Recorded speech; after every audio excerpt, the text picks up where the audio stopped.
নবীগণকে গুনাহগার সাব্যস্ত করা। নবীগণকে গুনাহগার মনে করা, কোন মুসলমান যদি নবীগণকে গুনাহগার মনে করে সেও ইসলামের নামে ভ্রান্ত মতবাদ পোষণ করে। কারণ ইসলামের বিশুদ্ধ মতবাদে নবীগণ গুনাহগার নয়। নবী গুনাহগার নন, নবী জীবনে কোনদিন গুনাহ করেন না। এ মর্মে আল্লাহ পরিষ্কার ভাষায় কোরআনে সমস্ত নবী রাসূলগণের বেলায় একটা মূলনীতির ঘোষণা দিয়ে বলেন, লা ইয়ানালু আহদিজ জালিমিন। আমার এই নবুয়তের পথ কোন গুনাহগারকে দান করি না। নবুয়তের পথ আমি কোন গুনাহগারকে দান করি না। কি বুঝলেন? নবুয়তের একটা পথ, একটা আসন, একটা মর্যাদা। কতজন গুনাহগারকে আল্লাহ দান করে? একজন গুনাহগার। কাজে এটা একটা সামগ্রিক মূলনীতি, আল্লাহর কোরআনের নির্ধারিত একটা সামগ্রিক মূলনীতি। লা ইয়ানালু আহদিজ জালিমিন। কোন গুনাহগারকে আমি নবুয়তের পথ দেই না। কাজেই কোন না কোন নবীকে তার জীবনের কোন ঘটনার মন গড়া ব্যাখ্যা করে তাকে গুনাহগার সাব্যস্ত করা, এটাও ইসলামের নামে আরেক পর্যায়ের ভ্রান্ত মতবাদ। কোন নবীর জীবনের কোন ঘটনাকে মন গড়া ব্যাখ্যা করে গুনাহগার সাব্যস্ত করলে কাফের হয়ে যায় না, কিন্তু তার ইসলামও নির্ভেজাল থাকে না। ইসলামও নির্ভেজাল থাকে না। শুধুমাত্র ইসলামের নির্ভেজাল আকীদায় যারা বিশ্বাসী তাদেরকেই আহলে সুন্নাত ওয়াল জামাত বলা হয়। যারা ইসলামের নামে এইরকম ভেজাল আকীদায় বিশ্বাসী এদেরকে আহলে সুন্নাত বলা হয় না, আহলে বেদাত বলা হয়। আহলে বেদাত দুই প্রকার। এক প্রকার আহলে বেদাতের আকীদায় বেদাত, আরেক প্রকার আহলে বেদাতের আমলে বেদাত। এক প্রকার বেদাতি হলো আকীদাগত বেদাতি, আরেক প্রকার বেদাতি হলো আমলি বেদাতি। আকীদার বেদাতগুলির মধ্যে একটা বেদাত হইল কোন না কোন নবীকে গুনাহগার মনে করে। বুঝে থাকলে বলুন তো এটা কেমন বেদাত? আকীদার বেদাত। অথচ আমাদের বর্তমান সমাজে এমন যথেষ্ট পরিমাণ মুসলমান হওয়ার দাবিদার আছে যারা বিভিন্ন নবীর জীবনের বিভিন্ন ঘটনাকে মন গড়া ব্যাখ্যা করে তাদেরকে গুনাহগার সাব্যস্ত করে। আম্মা বা'দু ফাআউযু বিল্লাহি মিনাশ শাইতানির রাজীম। বিসমিল্লাহির রাহমানির রাহিম। আপনারা বাংলাতে বলছেন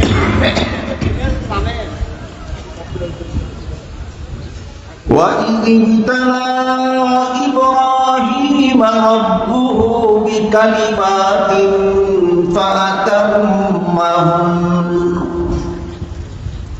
قَالَ إِنِّي جَاعِلُكَ لِلنَّاسِ إِمَامًا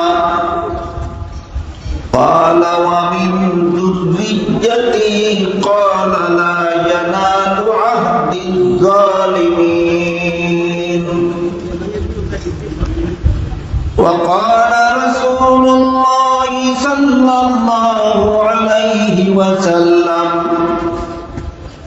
إذا رأيتم الذين يسبون أصحابي فقولوا لعنة الله على شركم أو كما قال عليه الصلاة والسلام। শ্রদ্ধেয় সভাপতি হযরত উলামায়ে কেরাম, দূর দূরান্ত থেকে আগত সর্বস্তরের মুসলমান ভাইয়েরা আমার ও আমার পর্দানিশী মা ও বোনেরা, পবিত্র কোরআনের সূরায়ে শূরা 13 নম্বর আয়াতে আল্লাহ বলেছেন, আকিমুদ্দিন, তোমরা দিন কায়েম করো।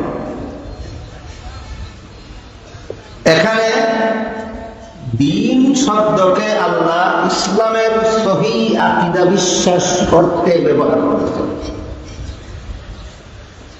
এই সহি আকীদা শব্দ দুইটা কুরআন হাদিসের ভাষা। খালেস বাংলা ভাষায় এর অর্থ বলতে পারেন বিশুদ্ধ মতবাদ। আর কায়েম করা এই শব্দটাকে আল্লাহ অবিচল থাকো, অটল থাকো অর্থে ব্যবহার করছে। আয়াতের মর্ম দ্বারায় তোমরা ইসলামের বিশুদ্ধ মতবাদে অটল থাকো। ইসলামের বিশুদ্ধ মতবাদে অটল থাকো এই নির্দেশ দিয়ে আল্লাহ সূরার 13 নম্বর আয়াতে কথাটি কেন বলেছেন? তার কারণ হলো এই আয়াত নাজিল হওয়ার সময় সমাজের বিভিন্ন লোক বিভিন্ন নবীর অনুসারী বলে নিজেদের দাবি করছে। আর আমাদের সকলের জানা থাকা দরকার যে সমস্ত নবী রাসূলগণের মাধ্যমে আল্লাহ দুনিয়াতে একটি মাত্র ধর্ম প্রচার করেছেন, সেটা হলো ইসলাম। আদম আলাইহিস সালাম ইসলাম ধর্ম প্রচার করেছেন, নূহ আলাইহিস সালাম ইসলাম ধর্ম প্রচার করেছেন, ইব্রাহিম আলাইহিস সালামের প্রচারিত ধর্মের নাম ইসলাম, মুসা আলাইহিস সালামের প্রচারিত ধর্মের নাম ইসলাম, ঈসা আলাইহিস সালামের প্রচারিত ধর্মের নাম ইসলাম। যেমন ভাবে মুহাম্মদুর রাসূলুল্লাহ সাল্লাল্লাহু আলাইহি ওয়াসাল্লামের প্রচারিত ধর্মের নাম ইসলাম। কাজেই সমস্ত নবী রাসূলগণের প্রচারিত ধর্মই ইসলাম। এজন্য আল্লাহ সূরা আলে ইমরানের 85 নম্বর আয়াতে পরিষ্কার ভাষায় বলে দিয়েছেন, মাইন ইয়াবতাগি গায়রাল ইসলামি দীনান ফালান ইউকবাল মিনহু। ইসলাম ছাড়া অন্য কোন ধর্ম যারা পালন করে তাদের পালিত ধর্ম কখনো আল্লাহর কাছে গ্রহণযোগ্য হবে না। কাজেই ইসলাম ছাড়া যে কোনো ধর্ম দুনিয়াতে যে কোনো মানুষ পালন করুক, এর মানে হলো সে কোনো নবীর অনুসারী নয়। যেহেতু সকল নবীর ধর্ম ইসলাম, তাই যে ইসলাম পালন করে না সে কোন নবীর অনুসারী? কোন নবীর অনুসারী। এই জন্য আল্লাহ সূরা আলে ইমরানের 85 নম্বর আয়াতে পরিষ্কার ভাষায় ঘোষণা দিয়েছেন, একমাত্র ইসলাম ছাড়া আর কোন ধর্ম যারা পালন করে তাদের ধর্ম গ্রহণযোগ্য হবে না। তবে সূরাতুল বাকারার 256 নম্বর আয়াতে আল্লাহ বলে দিয়েছেন, লা ইকরাহা ফিদ্দীন। এর অর্থ হলো ধর্মের বেলায় বল প্রয়োগ চলবে না। কাউকে বল প্রয়োগ করে ধর্মান্তরিত করা যাবে না, বরং সমস্ত ধর্মাবলম্বীদেরকে যার যার ধর্ম পালনের স্বাধীনতা দিতে হবে। তাই প্রশ্ন যাবে, ইসলাম ছাড়া আর কোন ধর্মই যদি আল্লাহর কাছে গ্রহণযোগ্য না হয়, তাহলে অন্যদের ধর্ম পালনের স্বাধীনতা দিতে হবে কেন? আর স্বাধীনতাই যদি দিতে হবে তাহলে গ্রহণযোগ্য হবে না কেন? এই প্রশ্নের জবাব বোঝার জন্য সহজ উদাহরণ হচ্ছে, পরীক্ষার হলে পরীক্ষার্থী ছাত্রদের যারা প্রশ্নের সঠিক জবাব লেখে, তাদের যেভাবে লেখার স্বাধীনতা দেওয়া হয়, তেমনি ভাবে যারা প্রশ্নের জবাব ভুল লেখে তাদের কি লিখতে বাধা দেওয়া হয় না পূর্ণ স্বাধীনতা দেওয়া হয়? পরীক্ষার্থী ছাত্র প্রশ্নের জবাব ভুল লিখলে যে কারণে পূর্ণ স্বাধীনতা দেওয়া হয়, একই কারণে দুনিয়াতে কেউ ভ্রান্ত ধর্ম পালন করলেও তাকে পালন করার পূর্ণ স্বাধীনতা দেওয়া হয়। এর অর্থ গ্রহণযোগ্যতা নয়, বরং এটা নিয়ম রক্ষার জন্য। তাই কোন পরীক্ষার্থী ছাত্র যদি এই সুযোগে ইচ্ছা মতো প্রশ্নের জবাব ভুল লেখে, তাহলে যেভাবে তার কপালে ঘোড়ার ডিম ছাড়া আর কিছু নাই, ঠিক তেমনি ভাবে এই সুযোগে যদি দুনিয়াতে কেউ ইসলাম ছাড়া আর কোনো ধর্ম পালন করে, তার কপালেও আখেরাতে জাহান্নাম ছাড়া আর কিছু নাই। পরীক্ষার হলে বসে ভুল লেখলে বাধা দেওয়া যাবে না, ইচ্ছা মতো লেখতে দাও, ঘোড়ার ডিম পাবে। দুনিয়াতে যদি কেউ ভিন্ন ধর্ম পালন করে, ইচ্ছা মতে পালন করতে দাও, পরকালে জাহান্নাম। কাজে সমস্ত নবীর প্রচারিত ধর্ম যেহেতু ইসলাম, এই জন্য আল্লাহ বলেছেন ইসলাম ছাড়া আর কোন ধর্ম যারা পালন করে তাদের ধর্ম গ্রহণযোগ্য হবে না, কারণ এরা কোন নবীর অনুসারী নয়। কিন্তু মুহাম্মদুর রাসূলুল্লাহ সাল্লাল্লাহু আলাইহি ওয়াসাল্লামের যুগে অনেক লোক এমন ছিল যারা একদিকে বিভিন্ন নবীর অনুসারী বলে দাবি করত। নবীর অনুসারী মানে ইসলাম ধর্মের অনুসারী, কিন্তু করত মূর্তির পূজা। দাবি করত নবীর অনুসারী বলে, আর করত কি? মূর্তির পূজা। মূর্তির পূজা এটা ইসলামের বিশুদ্ধ মতবাদ নয়, ইসলামের নামে ভ্রান্ত মতবাদ।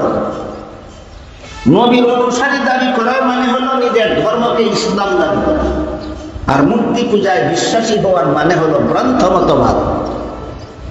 এই ধরনের ইসলামের নামে ভ্রান্ত মতবাদীদের প্রতিবাদ করে আল্লাহ সূরা শুরার 13 নম্বর আয়াতে বলেছেন, আকিমুদ্দিন, তোমরা ইসলামের বিশুদ্ধ মতবাদে অটল থাকো, ইসলামের নামে ভ্রান্ত মতবাদ পোষণ করবে না। সাবধান।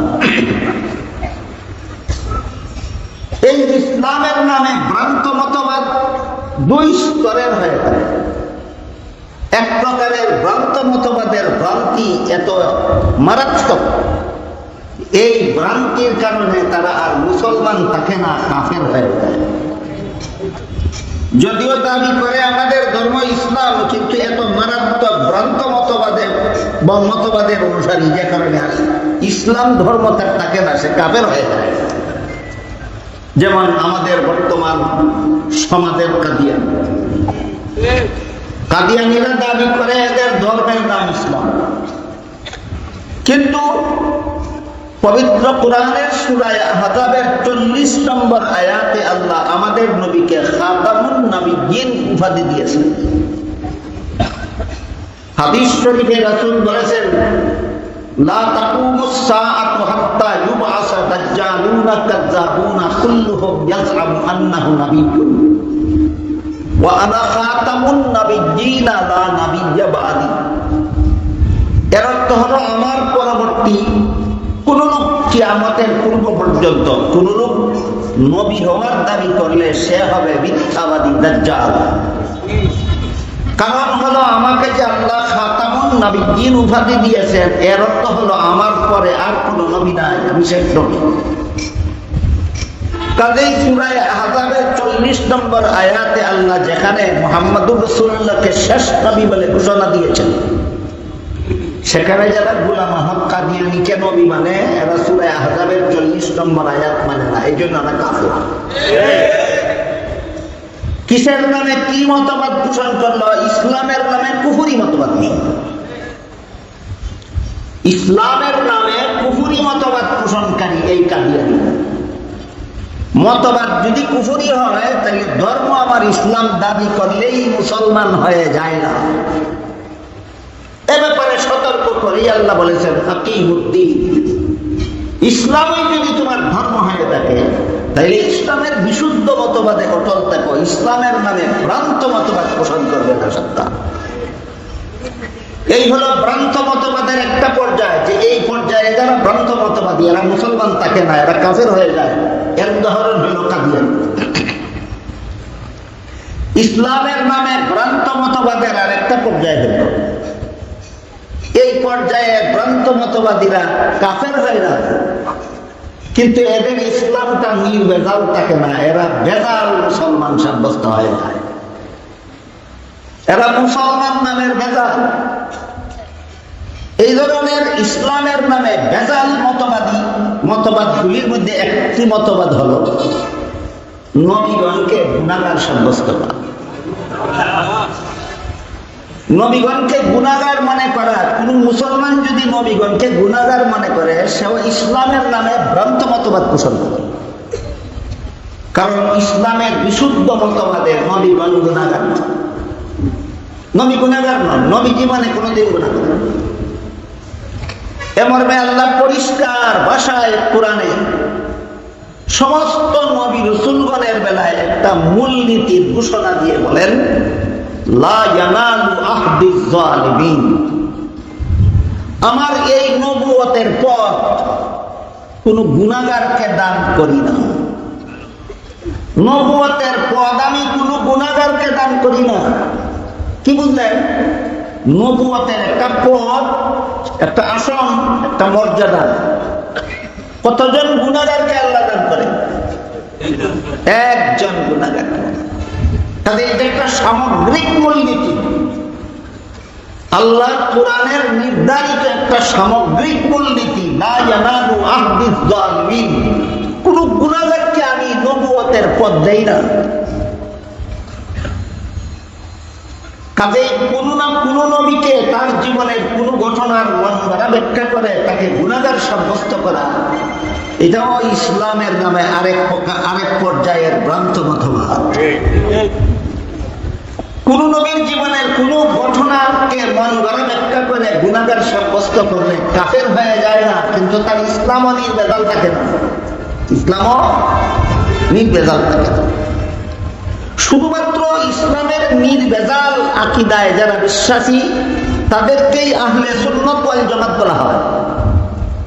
যারা ইসলামের নামে এইরকম ভেজাল আকীদায় বিশ্বাসী এদেরকে আহলে সুন্নাত বলা হয় না, আহলে বেদাত বলা হয়। আহলে বেদাত দুই প্রকার। এক প্রকার আহলে বেদাতের আকীদায় বেদাত, আরেক প্রকার আহলে বেদাতের আমলে বেদাত। এক প্রকার বেদাতি হলো আকীদাগত বেদাতি, আরেক প্রকার বেদাতি হলো আমলি বেদাতি। আকীদার বেদাতগুলির মধ্যে একটা বেদাত হইল কোন না কোন নবীকে গুনাহগার মনে করে। বুঝে থাকে বলুন তো এটা কেমন বেদাত? আকীদার বেদাত। অথচ আমাদের বর্তমান সমাজে এমন যথেষ্ট পরিমাণ মুসলমান হওয়ার দাবিদার আছে যারা বিভিন্ন নবীর জীবনের বিভিন্ন ঘটনাকে মন গড়া ব্যাখ্যা করে তাদেরকে গুনাহগার সাব্যস্ত করে। এর মধ্যে উল্লেখযোগ্য ঘটনা হলো হযরত আদম আলাইহিস সালামের নিষিদ্ধ গাছের ফল খাওয়ার ঘটনা। এই প্রসঙ্গে আমাদের সকলের মনে রাখা দরকার, নিষিদ্ধ গাছের ফল খাওয়ার ঘটনাকে কেন্দ্র করে, এই ঘটনাকে মন গড়া ব্যাখ্যা করে সর্বপ্রথম নবীগণের মধ্যে প্রথম নবী আদমকে গুনাহগার সাব্যস্ত করেছিল খ্রিস্টানেরা। নবীকে গুনাহগার সাব্যস্ত করা মুসলমানি আকীদা নয়, খ্রিস্টানি আকীদা। নবীগণকে গুনাহগার সাব্যস্ত করার এই ভ্রান্ত মতবাদের সূত্রপাত ঘটিয়েছিল সর্বপ্রথম খ্রিস্টানেরা। খ্রিস্টানেরা কিভাবে এই ভ্রান্ত মতবাদের সূত্রপাত ঘটিয়েছিল তার লম্বা ইতিহাস। সংক্ষিপ্ত কথা হলো, বর্তমান বাংলাদেশে খ্রিস্ট ধর্ম প্রচারকের একটা সংস্থা আছে, এটার নাম খ্রিস্টান মিশনারি বাংলাদেশ। খ্রিস্টান মিশনারি বাংলাদেশের পক্ষ থেকে যে সমস্ত বই, পুস্তক, পুস্তিকা, প্রচারপত্র প্রকাশিত হচ্ছে, এর মধ্যে একটা পুস্তিকার নাম, খ্রিস্টানদের লেখা, খ্রিস্টানদের প্রকাশিত একটা পুস্তিকার নাম কোরআনের আলোকে বেহেশতে যাওয়ার পথ। ইতরেরা এমন ভঙ্গিতে নাম লিখেছে যে সাধারণ একজন মুসলমানে দেখে কল্পনাও করতে পারবে না যেটা খ্রিস্টানের লেখা। বইয়ের নাম দিয়েছে কোরআনের আলোকে বেহেশতে যাওয়ার পথ। যে কোনো মুসলমান দেখলেই মনে করবে কোরআনের আলোক বলতে আলেমরা বোঝে, খ্রিস্টানে কি বোঝে?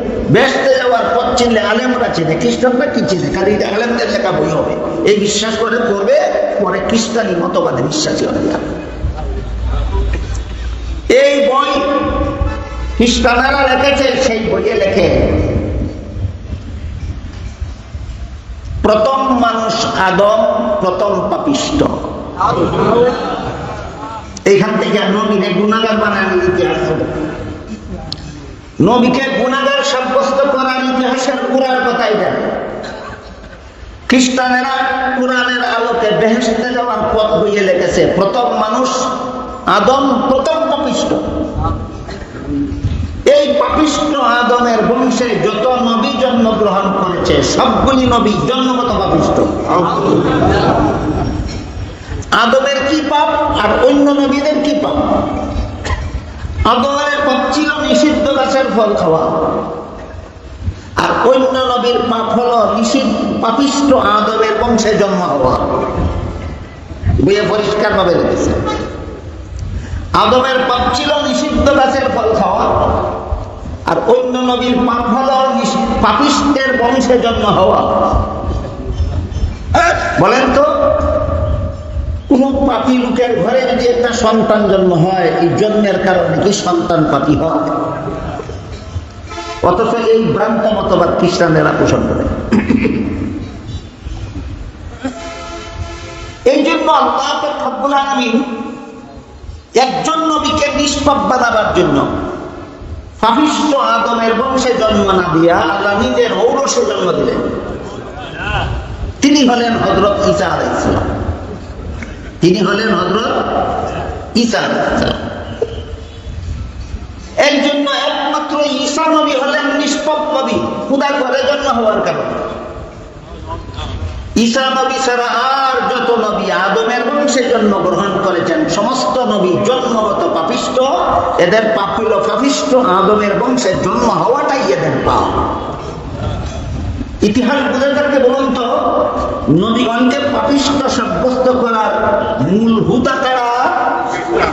মূল হুতা হল খ্রিস্টানেরা। এই জন্য সরল মুসলমানদের মনে রাখতে হবে, নবীগণকে গুনাহগার সাব্যস্ত করা মুসলমানি আকীদা না, ইসলামের মতবাদ নয়।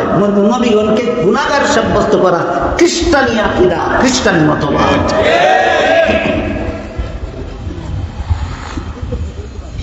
এরপরে আসুন, তারা আদম কেন পাপিষ্ঠ তার কারণ দিয়েছে।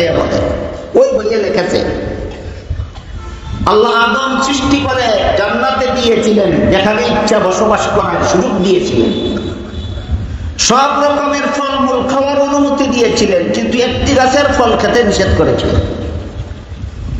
কিন্তু শেষ পর্যন্ত আদম ইবলিসের ধোঁকায় পড়ে আল্লাহর নিষিদ্ধ গাছের ফল খেয়েছিলেন। এতটুকু ঘটনা সত্য।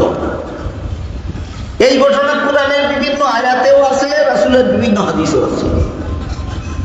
আল্লাহ জান্নাতে আদমকে একটি গাছের ফল খেতে নিষেধ করেছিলেন, কিন্তু শেষ পর্যন্ত ইবলিস আদমকে ধোঁকা দিয়ে নিষিদ্ধ গাছের ফল খাওয়াইয়াছিল। এই ঘটনা সত্য, কোরআনেও আছে, হাদিসেও। এই ঘটনাকে তারা মন গড়া ব্যাখ্যা শুরু করে, খ্রিস্টানেরা। সর্বপ্রথম খ্রিস্টানেরা এই ঘটনার মন গড়া ব্যাখ্যা শুরু করে। মন গড়া ব্যাখ্যাটা হলো, আল্লাহর আদেশ নিষেধ লঙ্ঘন করলেই তো গুনাহ হয়, আর আদম তো লঙ্ঘন করলেন ওই, কাজে আল্লাহর আদেশ লঙ্ঘন করে আদম গুনাহগার হয়েছেন। এই যে ব্যাখ্যাটা, একটু সময়ের জন্য যদি আমি আপনি এই ব্যাখ্যাটা মেনে নেন যে আদম জান্নাতে নিষিদ্ধ গাছের ফল খেয়ে আল্লাহর নিষেধ লঙ্ঘন করেছেন, আর লঙ্ঘন করার আল্লাহর নিষেধ লঙ্ঘন করার কারণেই তিনি গুনাহগার হয়েছেন, এই ব্যাখ্যাটা যদি আপনি মেনে নেন, লা ইয়ানালু আহদিজ জালিমিনের মধ্যে আল্লাহ যেই কথা বলেছিলেন মনে আছে, কোন গুনাহগারকে নবী বানাই না, কোন গুনাহগারকে নবী বানাই না। এটা কি কোনো কোনো নবীর বেলায় ব্যতিক্রম কথা না সকল নবীর বেলায় সামগ্রিক মূলনীতি? আল্লাহর ঘোষিত সামগ্রিক মূলনীতি খ্রিস্টানদের ব্যাখ্যা আদম নবীর বেলায় মেনে নিলে আল্লাহর সামগ্রিক নীতি মূলনীতি ঠিক তাকে না লঙ্ঘন হয়। এটাই প্রমাণ তোমার ব্যাখ্যাটা মন গড়া। তোমার ব্যাখ্যার দ্বারা আল্লাহর মূলনীতি লঙ্ঘন হয়। তোমার ব্যাখ্যার দ্বারা কি হয়? আল্লাহর মূলনীতি লঙ্ঘন হয়। তাহলে আদমের নিষিদ্ধ গাছের ফল খাওয়ার ব্যাখ্যাটা কেমন হবে? সাহাবায়ে কেরামের পরের দিক থেকে বর্তমান যুগ পর্যন্ত। সাহাবায়ে কেরামের মধ্যে বিভিন্ন সাহাবী তাফসীরের কিতাব লিখেছেন। সাহাবায়ে কেরাম থেকে নিয়ে বর্তমান যুগ পর্যন্ত এই উম্মতের ইসলামের বিশুদ্ধ মতবাদী মুসলমান মুফাসসিরিন যত তাফসীরের কিতাব লিখেছেন, সবগুলি তাফসীরের কিতাবে আদমের নিষিদ্ধ গাছের ফল খাওয়ার সহিহ ব্যাখ্যা উল্লেখ আছে। ভ্রান্ত ব্যাখ্যা উল্লেখ আছে। খ্রিস্টানদের ভ্রান্ত ব্যাখ্যা না সহিহ ব্যাখ্যা? এবার শুনেন সহিহ ব্যাখ্যাটা কি। সহিহ ব্যাখ্যা হলো মানুষের কোনো কাজের দ্বারা গুনাহ হয় অথবা কোনো কাজের দ্বারা সওয়াব হয় দুনিয়ার জীবনে, জান্নাতি জীবনে নয়। দুনিয়ার জীবনে মানুষের কোনো কাজে গুনাহ হয়, কোনো কাজে সওয়াব হয়। জান্নাতি জীবনের কোনো কাজে সওয়াব নাই, গুনাহ। এবার বলুন, আদম নিষিদ্ধ গাছের ফল খেয়েছিলেন কোন জীবনে? এর সাথে সওয়াবেরও কোনো সম্পর্ক নাই, গুনাহের কোনো সম্পর্ক। বলেন, সূচনাকাল থেকে ইসলামের মহামনীষীরা মুফাসসিরিনে কেরাম তাফসীরের কিতাবে যেই ব্যাখ্যা লিখে এসেছেন সর্বযুগে, এই ব্যাখ্যার দ্বারা আল্লাহর মূলনীতি লঙ্ঘন হয় না বজায় থাকে? খ্রিস্টানদের ব্যাখ্যার দ্বারা আল্লাহর মূলনীতি বজায় থাকে না লঙ্ঘন হয়? এত পরিষ্কার আলোচনার পরও যারা খ্রিস্টানদের ব্যাখ্যা গ্রহণ করে, মুসলমানদের ব্যাখ্যা গ্রহণ করে না, নিশ্চয়ই এদের রক্তের মধ্যে খ্রিস্টানি পয়জন আছে।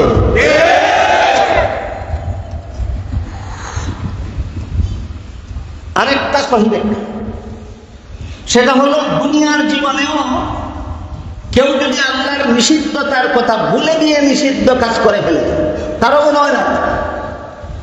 যেমন ধরুন, রমজান মাসের দিনের বেলায় রোজাদারকে আল্লাহ খানা পিনা করতে নিষেধ করেছে, কিন্তু কোন রোজাদার যদি নিজের রোজার কথা ভুলে গিয়ে খানা পিনা করেই ফেলে, আল্লাহর নিষেধটা কি পালন হলো না লঙ্ঘন হলো? কি পরিমাণ মনে হয়? নিষেধ লঙ্ঘন হয়েছে কিন্তু গুনাহ হয়নি। কেন? ভুলে গিয়ে নিষেধ লঙ্ঘন করেছে। আদম সম্পর্কে আল্লাহ কোরআনে বলেন, নাসিয়া আদম, আদম ভুলে গেল। তুই ভুলে গেলে গুনাহ হয় না, আদম ভুলে গেলে গুনাহ হয়। তুমি মুসলমানের কাছে কোরআন শিখেছ না খ্রিস্টানদের কাছে কোরআন শিখেছ? এটা খ্রিস্টানি মতবাদ, মুসলমানি মতবাদ নয়।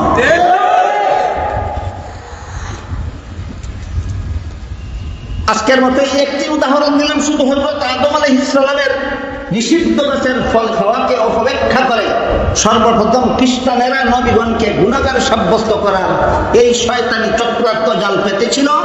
আর এই কয়েকশো প্রায় ১,৫০০ বছরের ভিতরে বিভিন্ন মুসলমানেরাও খ্রিস্টানদের ফক্করে পড়ে, খ্রিস্টানদের ঢুকায় পড়ে বিভিন্ন নবীর জীবনের বিভিন্ন ঘটনাকে অপব্যাখ্যা করে আল্লাহর নির্ধারিত সামগ্রিক মূলনীতির বিরুদ্ধে নবীগণকে গুনাহগার সাব্যস্ত করার ষড়যন্ত্র জালে লিপ্ত।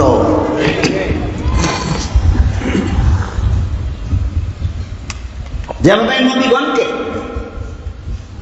বেগুনাহ বিশ্বাস করা ইসলামের বিশুদ্ধ মতবাদ, নবীগণকে গুনাহগার মনে করা ইসলামের নামে ভ্রান্ত মতবাদ। ক্লিয়ার হইল কিনা কথাটা? ইসলামের বিশুদ্ধ মতবাদে নবীগণ এতক্ষণের কথা বুঝে থাকলে বলতে পারেন কতজন নবী নিষ্পাপ? সমস্ত নবীগণ নিষ্পাপ। এই জন্য আহলে সুন্নাত ওয়াল জামাতের মুফাসসিরিন کرام উনি বলেছেন সাহাবায়ে কেরামের যুগ থেকে এই পর্যন্ত ১,৫০০ বছরের ভিতরে ইসলামের বিশুদ্ধ মতবাদী যে সমস্ত মুসলমান তাফসীরের কিতাব লিখেছেন, তারা কুরআন হাদিসের যেখানে যেখানে কোন নবীর নামে গুনাহ শব্দ ব্যবহৃত হয়েছে, এটাকে মূল অর্থে ব্যবহার করলে আল্লাহর মূলনীতি লঙ্ঘন হয়। এই জন্য সব ক্ষেত্রে এই গুনাহ শব্দকে রূপক অর্থে ব্যবহৃত হয়েছে। কোন নবীর নামে যদি কোরআনে গুনাহ শব্দটা পাওয়া যায়, কোন নবীর নামে যদি হাদিসে গুনাহ শব্দটা পাওয়া যায়, আর এই শব্দটাকে যদি আপনি মূল অর্থে গ্রহণ করেন, আল্লাহর মূলনীতি ঠিক থাকে না লঙ্ঘন হবে? তাহলে অর্থ কোনটা গ্রহণ করতে হবে যেটা গ্রহণ করলে আল্লাহর মূলনীতি ঠিক থাকে?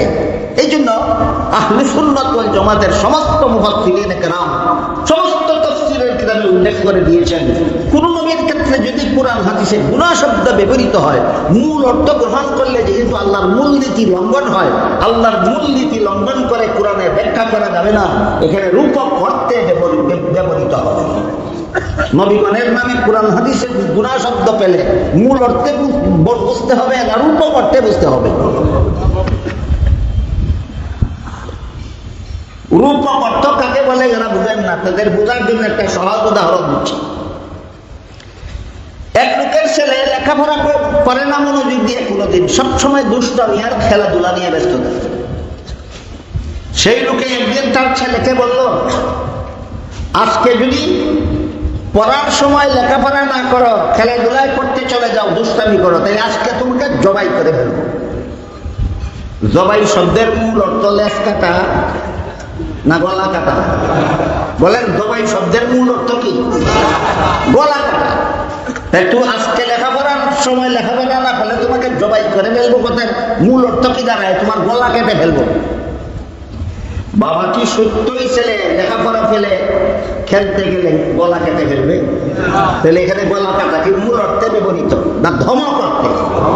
ঠিক তেমনি ভাবে আল্লাহ যদি কোনো নবীর বেলায় গুনাহ শব্দ ব্যবহার করে থাকেন, এটা গুনাহ অর্থে নয়, ধমক অর্থে ব্যবহৃত। এর নাম রূপক অর্থ, এর নাম রূপক অর্থ। এই সমস্ত অর্থ যারা বুঝেও না মানে না, শুধু একটা শব্দ কোরআনে পাইলেই নবীগণ চেঁচামেচি শুরু করে, আল্লাহ কোরআনে নবীকে গুনাহগার বলেছেন, কোন অর্থে গুনাহগার বলেছেন? মূল অর্থে গুনাহগার বলেছেন না রূপক অর্থে? একটা মজার ঘটনা আপনাদেরকে, মনে হয় 10-15 বছর আগে চট্টগ্রামের একটা ইসলামী মহাসম্মেলন গেছিলাম, আন্তর্জাতিক সম্মেলন। সেখানে আমাকে যে রুমে বিশ্রাম করতে দেওয়া হলো, 5-6 জন লোক দল বেশে সেখানে আমার কাছে আসলো। এসে জিজ্ঞাসা করে, হুজুর, আল্লাহ যে কোরআনে বলেছেন লিয়াগফিরা লাকাল্লাহু মা তাকাদ্দামা মিন যামবিকা, এখানে যামবিকা অর্থ কি? কা বলতে আল্লাহ আমাদের নবীকে সম্বোধন করেছেন, আর যামবুন অর্থ গুনাহ, আপনার আগের গুনাহ পাশের গুনাহ আল্লাহ মাফ করে দেবেন, এই কথা বলা। আমাকে প্রশ্ন করলো, আল্লাহ তো এখানে নবীর সাথে যামবুন শব্দ গুনাহ শব্দ ব্যবহার করেছেন, তাহলে এখানে যামবুন অর্থ আমার জিজ্ঞাসা করে। আমি যদি বলি যামবুন অর্থ গুনাহ, বলে ঝটপট বলে ফেলবে, আল্লাহ নিজেই তো বলেছেন নবীর গুনাহ, আপনারা মানেন না কেন? কেতটা বড় বান্দর চিন্তা করে দেখে। আমি যদি বলি এখানে যামবুন শব্দের অর্থ গুনাহ, সাথে সাথে বলবে আল্লাহ নিজেই নবীর গুনাহ বলেছেন, আপনারা মানেন না কেন? এই জন্য আমি সুদা প্রশ্নের জবাব দিলাম না, আমি জিজ্ঞেস করলাম, তোমার কি এই জামবুকা শব্দ ছাড়া কোরআনের সব শব্দের অর্থ বোঝা হয়ে গেছে?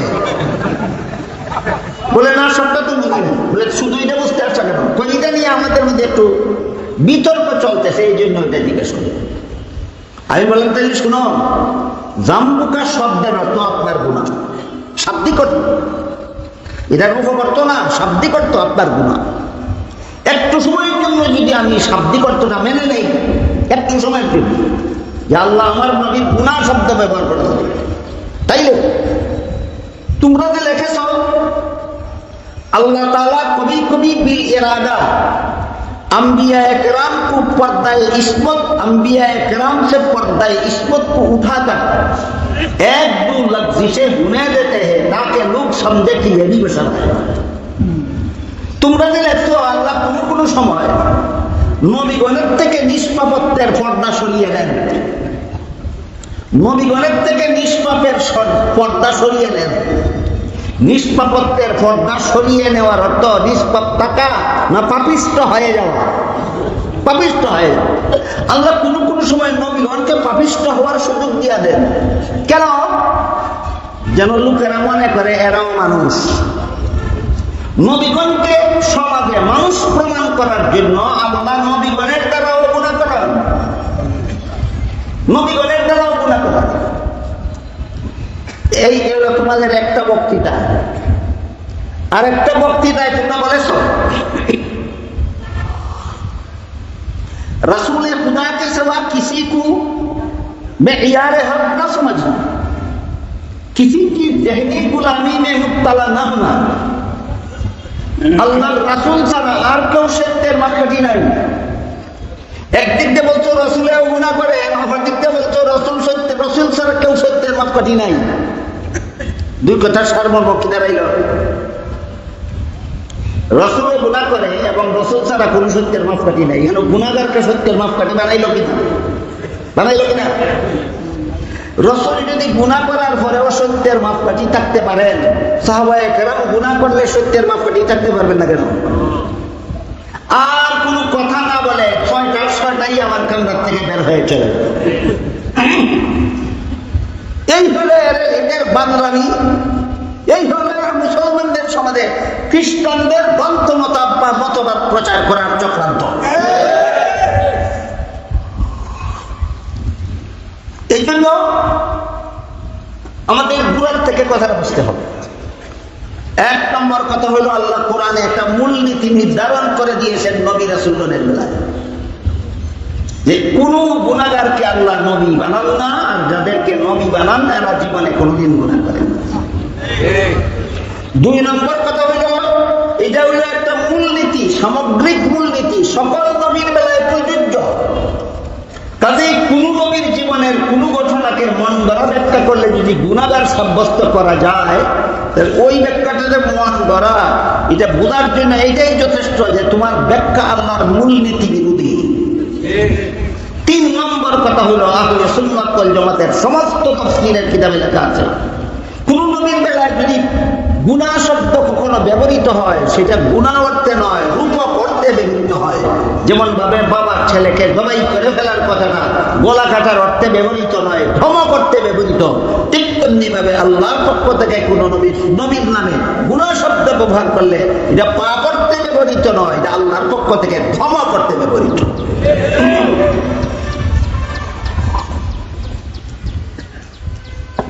এই যে একটা ইসলামের বিশুদ্ধ মতবাদ, সমস্ত নবীগণ আজীবন নিষ্পাপ, আজীবন বেগুনাহ, এই মতবাদটাকেই আহলে সুন্নাত ওয়াল জামাতের পরিভাষায় বলা হয় ইসমতে আম্বিয়া।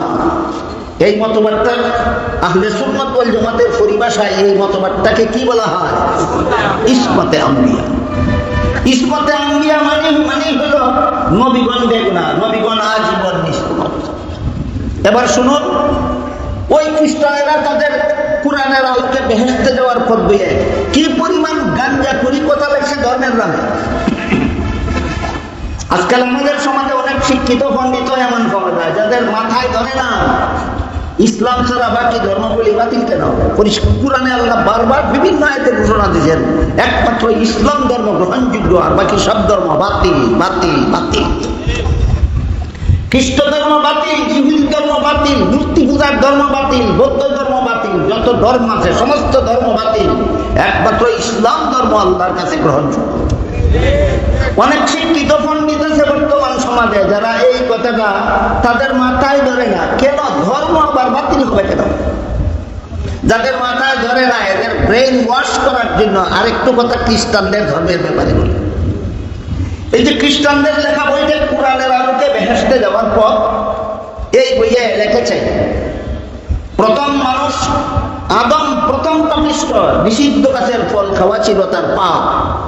আমার এতক্ষণের কথা যারা বুঝেছেন তারা একটু দয়া করে বলুন, আদমের নিষিদ্ধ গাছের ফল খাওয়াটা পাপ ছিল? এটাকে পাপ সাব্যস্ত করা ইসলামী মতবাদ না খ্রিস্টানি মতবাদ? তাইলে কোন ধর্মটা সত্য আর কোন ধর্মটা বাতিল তোমার মাথায় ধরে না কেন? তোমার মাথার মস্তকে তো ফসা কেন? কাজে কাজেই এই পাপিষ্ঠ আদমের বংশে যত নবী জন্মগ্রহণ করেছেন সমস্ত নবীগণ জন্মগত পাপিষ্ঠ। আদমের পাপের কারণে আদমের বংশের নবী পাপিষ্ঠ। কোন যুক্তি? আদমের পাপের কারণে তার বংশে জন্মগ্রহণকারী নূহ নবী পাপিষ্ঠ হবেন কেন? আদমের বংশে জন্মগ্রহণ করার অপরাধে ইব্রাহিম নবী পাপিষ্ঠ হবেন কেন? আদমের বংশে জন্মগ্রহণ করার কারণে মুসা নবী পাপিষ্ঠ হবেন কেন? বলেন, এটা ধর্মের কথা না ধর্মের নামে গাঞ্জাখুরি কথা? 3 নম্বর গাঞ্জাখুরি কথা। যেহেতু আল্লাহ দেখলেন পাপিষ্ঠ আদমের বংশে নবী জন্ম হইলে নবী দেওয়া জন্মগত পাপিষ্ঠ হয়, এই জন্য আল্লাহ একজন নবীকে নিষ্পাপ বানাবার জন্য আর আদমের বংশে জন্ম না দিয়া স্বয়ং আল্লাহ নিজের ঔরসে জন্ম দিলেন। ইনি হলেন হযরত ঈসা আলাইহিস সালাম। আল্লাহ কোরআনে বলেন লাম ইয়ালিদ ওয়া লাম ইউলাদ। মুসলমানের আল্লাহ কোন পিতার ঘরে জন্মগ্রহণ করেন না, নিজে পিতা হয়ে কোনো সন্তান জন্ম দেন না। মুসলমানের আল্লাহ পিতা হয়ে সন্তান জন্ম দেন না। খ্রিস্টানেরা কোরআনের আলোকে বেহেশতে যাওয়ার পথ দিয়ে লেখছে আল্লাহ পিতা হয়ে যিশু সন্তান জন্ম দিয়েছেন। 3 নম্বর গাঞ্জা কুড়ি কথা ধর্মের নামে। কিসের নামে? কেমন কথা? ধর্মের নামে গাঞ্জা কুড়ি কথা বলবে, আর তোমাদের মাথায় ধরবে না এদের ধর্ম বাতিল কেন, এই ওয়াশ করো হাসপাতালে গিয়া। এরপরে 4 নম্বর গাঞ্জা কুড়ি কথা, যিশু খ্রিস্ট আল্লাহর ঘরে জন্ম হয়ে দুনিয়াতে আসলেন। আসার পরে দেখলেন দুনিয়ার সমস্ত মানুষ আদমের পাপের কারণে পাপী। আরেকটা গাঞ্জা কুড়ি কথা, আপনারা আদমের পাপের কারণে পাপী। আরে নিজের বগের হিসাব দিয়ে কুল হন, আবার আদমের বগের হিসাব দিব।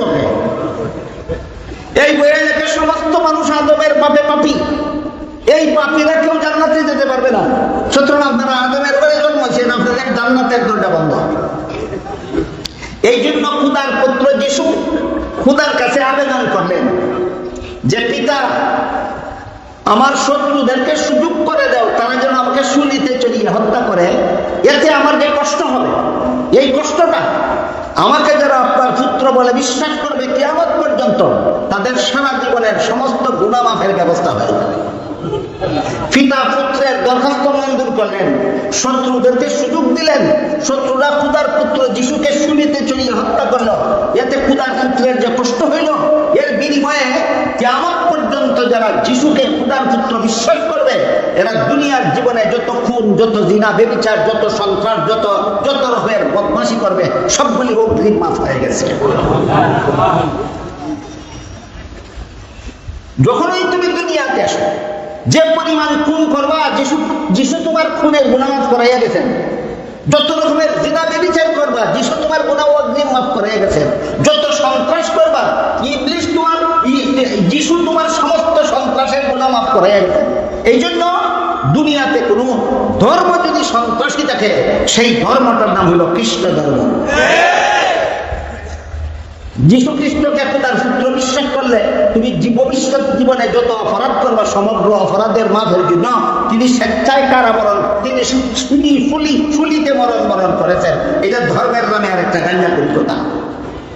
অথচ আল্লাহ পাক রব্বুল আলামিন কোরআনে বলেন ওয়ামা কাতালুহু ওয়ামা সালাবুহু ওয়ালাকিন শুব্বিহা লাহুম। শত্রুরা ঈসা ইসলামকে শুলিতেও চড়াতে পারেনি, তাদেরকে হত্যাও করতে পারেনি, বরং আল্লাহর পক্ষ থেকে শত্রুদেরকে ধাঁধায় ফেলা হয়েছে। কোরআন বলে, আল্লাহ বলেন কোরআনে, যিশুকে আল্লাহ শত্রুরা শুলিতেও চড়াতে পারেনি, হত্যাও করতে পারেনি। আর গাঞ্জা কুরেরা ধর্মের নামে কয় শত্রুরা ছেলের দরখাস্ত মতোই আল্লাহ শত্রুদেরকে সুযোগ দিয়েছেন। শত্রুরা আল্লাহর দেওয়া সুযোগেই খোদার পুত্রকে শুলিতে চড়িয়ে হত্যা করেছে। বলুন, এগুলি ধর্মের নামে ধর্মের কথা না ধর্মের নামে গাঞ্জা কুরি কথা? এতগুলি গাঞ্জা কুরি কথা যারা ধর্মের নামে বলতে পারে, এদের ধর্মটা কেন বাতিল হবে? যে সমস্ত শিক্ষিত পণ্ডিতের মাথায় ধরে না, এরা হাসপাতালে গিয়ে ব্রেইন ওয়াশ করা দরকার। একটু আবার দিলাম আপনাদেরকে, আল্লাহ কেন সূরা আলে ইমরানের 85 নম্বর আয়াতে বলে দিলেন একমাত্র ইসলাম ছাড়া আর কোন ধর্ম আল্লাহর কাছে গ্রহণযোগ্য নয়। ক্লিয়ার হইল কিনা বিষয়টা? ইসলাম ছাড়া বাকি সমস্ত ধর্ম বাতিল। তাহলে ইসলাম ছাড়া সমস্ত ধর্ম যদি বাতিল হয়, তাহলে সাম্প্রদায়িক সম্প্রীতি রক্ষা করবো কিভাবে? এটা একটা রাজনৈতিক পরিভাষা। সাম্প্রদায়িক সম্প্রীতির একটা রাজনৈতিক পরিভাষা। এই পরিভাষাটা বেশি বেশি ব্যবহার করা হতো ভারতে। কোথায়? ভারতে। ভারতের রাষ্ট্র হলে কি ধর্ম নিরপেক্ষ রাষ্ট্র বলা হয়। ভারত রাষ্ট্রটাকে কি রাষ্ট্র বলা হয়? ধর্ম নিরপেক্ষ বলতে কি বোঝেন? ধর্ম নিরপেক্ষতার দুই অর্থ হইতে পারে। একটা অর্থ হইল তুমি ইচ্ছা করলে ধর্ম পালন করো, না ইচ্ছা না হইলে না করো, আমার কোনো বাধা নেই। ধর্ম নিরপেক্ষতা আদায় করতো। ইচ্ছা হইলে তুমি ধর্ম পালন করো, না হইলে না করো, আমার কোনো বাধা নাই। ধর্ম নিরপেক্ষতার এই যদি একটা হয়, তাহলে আপনারা বলুন তো বস্ত্র নিরপেক্ষতার অর্থ কি হবে? মনে আছে যে কাপড় কিনলো, তাহলে লেখা দেখো, আমার বাধা নয়। এর থেকে বড় অশ্লীল মতবাদ আর কিছু হতে পারে না। আর যদি বলো ধর্ম নিরপেক্ষতার অর্থ প্রত্যেকেরই যার যার ধর্ম পালনের স্বাধীনতা আছে, এই যদি হয় ধর্ম নিরপেক্ষতার অর্থ, প্রত্যেকেরই যার যার ধর্ম পালনের স্বাধীনতা আছে। এটা তুমি বলবা কেন? আল্লাহ ১,৫০০ বছর আগে সূরাতুল বাকারার ২৬ নম্বর আয়াতে আল্লাহ বলে দিয়েছেন, লা ইকরাহা ফিদ্দীন, সমস্ত ধর্মাবলম্বীকে যার যার ধর্ম পালনের স্বাধীনতা দিতে হবে। বলুন তো, সমস্ত ধর্মাবলম্বীদেরকে যার যার ধর্ম পালনের স্বাধীনতা সাম্প্রদায়িক সম্প্রীতির নামে দিতে হবে না আল্লাহ কোরআনেই দিয়েছেন? তাহলে আবার সাম্প্রদায়িক সম্প্রীতি কোন কোরআন নিয়ে না? এখন সাম্প্রদায়িক সম্প্রীতির নামে যে শয়তানিটা চলছে, এটাও আপনাদেরকে বলি, বেশ কয়েক বছর যাবৎ পরিলক্ষিত হচ্ছে। হিন্দুদের মূর্তি দুর্গা পূজার মিষ্টি খাইতে যায় কিছু মুসলমান, কিছু মুসলমান হিন্দুদের দুর্গা পূজার মিষ্টি খাইতে যায়। আমি এমন কয়েকটারে জিজ্ঞাসা করছি, এই তুই মুসলমান নেই? তাই আমি মুসলমান। মূর্তি পুজো দুর্গা পূজার মিষ্টি খাইতে গেলে গেলে কেন? ধর্ম যার যার উৎসব সভা। আচ্ছা, ধর্ম যার যার উৎসব সবার এর নাম সাম্প্রদায়িক সম্প্রীতি? হ্যাঁ, এর নাম হলো সাম্প্রদায়িক সম্প্রীতি। ধর্ম যার যার উৎসব সবার। আমি বললাম তোর কথা আমি 100% এই মুহূর্তে মেনে নিলাম। ধর্ম যার যার উৎসব সবার। তুই যদি হিন্দুদের দুর্গা পূজার মিষ্টি খাইতে, সবগুলি হিন্দুদের কুরবানির গরুর গোশত খাওয়াই দিবে। সাম্প্রদায়িক সম্প্রীতি রক্ষা কর। আপনারা বলুন, আপনাদের কারো জানা থাকে আজ পর্যন্ত কোন হিন্দু ঈদুল আজহায় কুরবানির গরুর গোশত খেতে এসেছে আপনাদের ঘরে? একটাও না। কিন্তু কোন মুসলমান হিন্দুদের দুর্গা পূজার মিষ্টি খাইতে যায় কিনা? সাম্প্রদায়িক সম্প্রীতি কি একতরফা হবে? উভয় পক্ষের হাতে হবে। তাহলে বোঝা গেল মতলব খারাপ। সাম্প্রদায়িক সম্প্রীতিটা খারাপ মতলবে ব্যবহার করা হয়। শুধু মুসলমানদেরকে দুর্গা পূজার মিষ্টি খাওয়াবার জন্য, হিন্দুদেরকে কুরবানির গরুর গোশত খাওয়াবার জন্য নয়, মতলব খারাপ। তখন আমি এইটারে কইলাম, ও ধর্ম যার যার উৎসব সভা, তাহলে কি গৃহস্থী যার যার ফসল সভা, ব্যবসা যার যার মুনাফা সভা, চাকুরি যার যার বেতন সভা, বিয়া যার যার ভোগ সভা? বল, আপনারা কি বলেন? গৃহস্থী যার যার ফসল সভা, গৃহস্থী যার ফসল তার, ব্যবসা যার ফসল তার, চাকরি যার বেতন তার, বিয়া যার বউ তার, ধর্ম তার, উৎসব তার। এর নাম সাম্প্রদায়িক সম্প্রীতি। যেমন ভাবে গৃহস্থী যার ফসল তার, যেমন ভাবে চাকরি যার বেতন তার, যেমন ভাবে ব্যবসা যার মুনাফা তার, যেমন ভাবে বিয়া যার বউ তার, তেমনি ভাবে ধর্ম যার উৎসব তার। এর নাম সাম্প্রদায়িক সম্প্রীতি। সাম্প্রদায়িক সম্প্রীতি পুরাণ যথাযথভাবে দিয়েছে। আর কোন পণ্ডিতের আলাদাভাবে সাম্প্রদায়িক সম্প্রীতি নিয়ে নাক গলাবার বাকি রাখেনি কোরআন।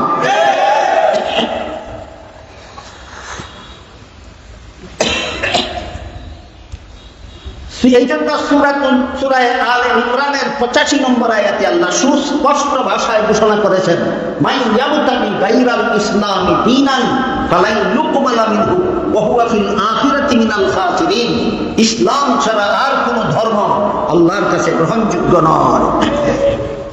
কেউ যদি সারা জীবনই সাম্প্রদায়িক সম্প্রীতি সাম্প্রদায়িক সম্প্রীতি সাম্প্রদায়িক সম্প্রীতি মুখে মুখে রবে, সকল ধর্মাবলম্বীদের ওই যার যার ধর্ম পালনের স্বাধীনতা আছে এই কথাটা জপে, কিন্তু ইসলাম ছাড়া আর কোন ধর্ম আল্লাহর কাছে গ্রহণযোগ্য নয়, জীবনে একবারও যদি না বলে,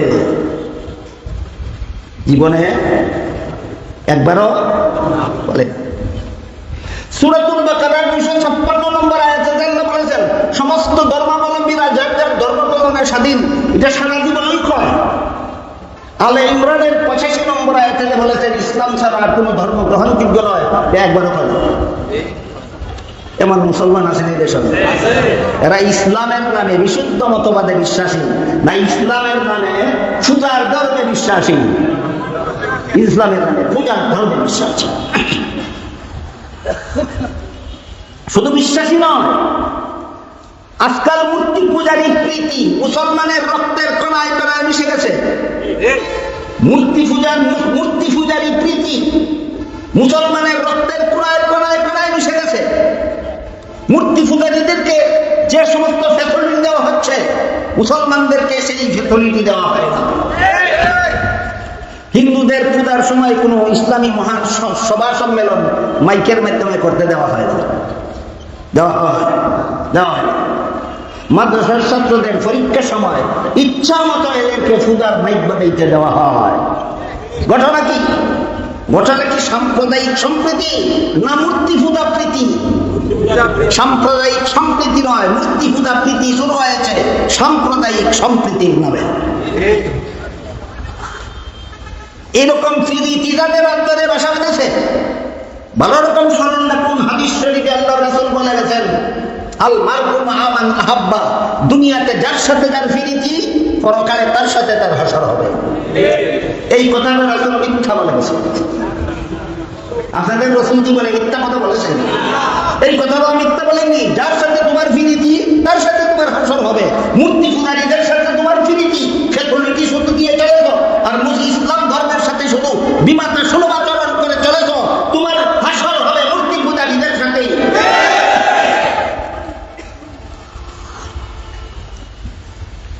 কাজেই সূরা আলে ইমরানের 85 নম্বর আয়াতে আল্লাহ কি বলেছেন? ইসলাম ছাড়া আর কোন ধর্ম গ্রহণযোগ্য নয়। এটা হলো ইসলামের বিশুদ্ধ মতবাদ। সূরা শুরার 13 নম্বর আয়াতে যে আল্লাহ বলেছেন, ইসলামের বিশুদ্ধ মতবাদে অটল থাকো। সত্যই যদি ইসলামের বিশুদ্ধ মতবাদে অটল থাকতে হয়, বিশ্বাস করতে হবে ইসলাম ছাড়া আর কোন ধর্ম আল্লাহর কাছে গ্রহণযোগ্য নয়। জীবনে একবার হইলেও উচ্চারণ করো যে ইসলাম ছাড়া আর কোন ধর্ম আল্লাহর কাছে গ্রহণযোগ্য নয়। আল্লাহ কোরআনে বলেছেন, একবারও তোমার মুখ দিয়ে বুলেট মারলেও বের হয় না কেন? মূর্তি পূজা প্রীতির কারণে।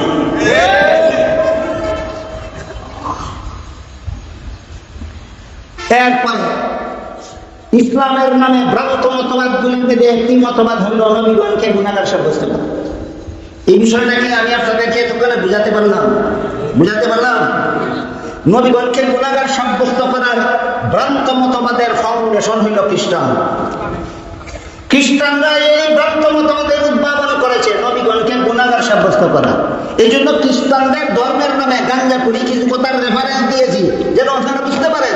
সূরা আলে ইমরানের 85 নম্বর আয়াতে আল্লাহ কেন বললেন ইসলাম ছাড়া বাকি ধর্মগুলি কেন বাতিল? বলতে পারবেন এক কথায়, খ্রিস্টান ধর্মটা কেন বাতিল? এরা ধর্মের নামে গাঞ্জা পুরি কথা কয়। বলুন, খ্রিস্টান ধর্মটা কেন বাতিল? ধর্মের নামে গাঞ্জা পুরি কথা কয়। তবু আমরা তাদের ধর্ম পালনে বাধা দেব না কেন? আল্লাহ কোরআনে বলেছেন, পরীক্ষার ফলের মতো ভুল লেখলে বাধা দিও না, তার তো ভালো গোড়ার দিন থাকবো, তোমার কি আসে যায়?